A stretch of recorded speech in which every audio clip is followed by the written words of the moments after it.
Salut!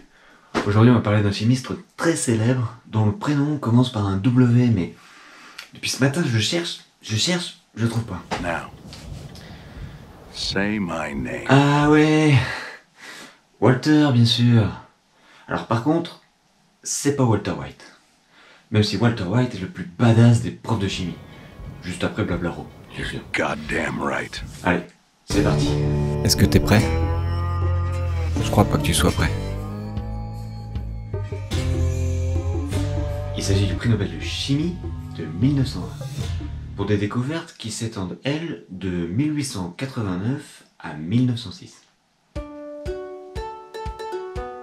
Au physico-chimiste allemand Walter Nernst. Nernst. Et Nernst. Walter Nernst. Au physico-chimiste allemand Walter Nernst. Bon, t'as compris? Allez. Il a reçu le prix Nobel en, je cite, reconnaissance de ses travaux en thermochimie. Il est surtout connu des étudiants de premier cycle universitaire pour sa formule de Nernst, qui permet de calculer le potentiel pris par une électrode lorsqu'elle plonge dans une solution qui contient les deux éléments d'un couple redox. Voilà. T'es content? Il est aussi connu en thermodynamique pour avoir énoncé le troisième principe de la thermodynamique.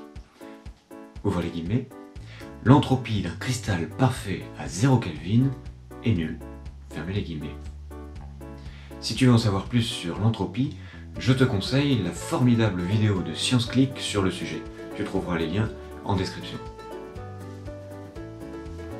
Sa formule de Nernst permet de prévoir la faisabilité d'un grand nombre de réactions chimiques.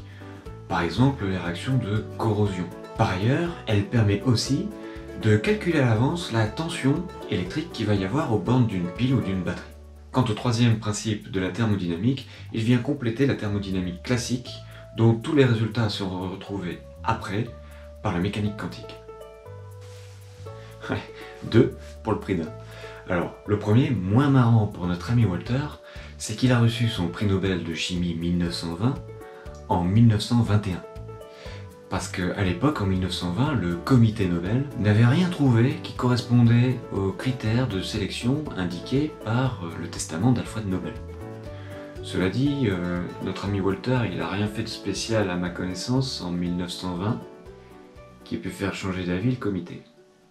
Alors, chacun est libre de penser ce qu'il veut. Deuxième fun fact, pour rattraper notre ami Walter, et tu vas voir que ça va sacrément le rattraper. C'est lui qui est à l'origine des fameux et célèbres congrès Solvay.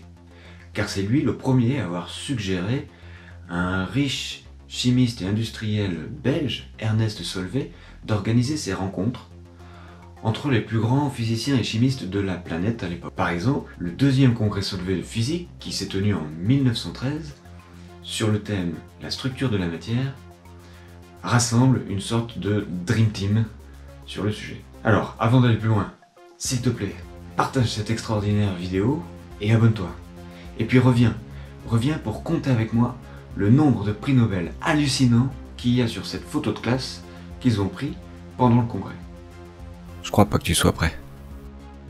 Allez, c'est parti.